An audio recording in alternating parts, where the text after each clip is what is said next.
Новиот председател на САД Доналд Трамп изјави дека ќе се откаже од Транспацифичкото трговско партнерство на првиот ден во Белата куќа. Договорот требаше да го подпишат 12 земји кои заедно покриваат 40% од светската економија. Исто така вети дека ќе ги намали рестрикциите што водат до укинување на работни места во производството на јаглен и ќе ги прекине злоупотребите на визите.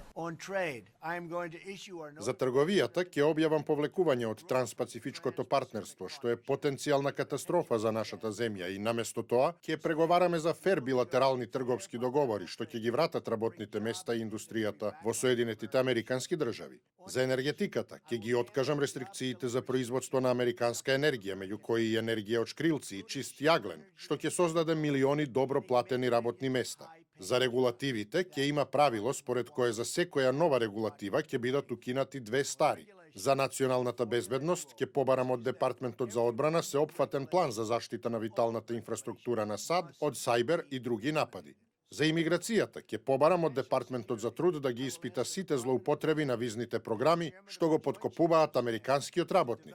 За етичките реформи ќе го исушам мочуриштето со 5-годишна забрана за лобирање извршни функционери по престанокот на функцијата и доживотна забрана за извршни функционери што лобираат за странски влади. Во планот за првите 100 дена од неговата влада, Трамп не спомена за укинување на Обамакер или за изградата на зид на границата со Мексико, двете работи што за време на кампањата велеше дека ќе ги направи уште од старт.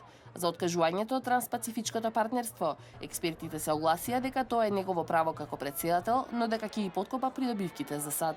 Кусо по објавувањето на пораката, јапонскиот премиер Шинзо Абе изјави дека ТТП договорот ќе биде беззначаен без САД, но дека другите 11 земји ќе продолжат процедурата на подпишување, а отворена опција останува и понудата на Кина за РЦЕП, регионалното партнерство. Јапонија ќе ги повика другите подписнички да побрзаат со домашните процедури за подпишување на пактот. Ниедна од нив не планираше одложување или откажување од својот процес со промената на ситуацијата по изборите на САД. Транзицијата на Трамп кон Белата куќа и новите назначувања во администрацијата не поминаа без контроверзии во изминатата недела.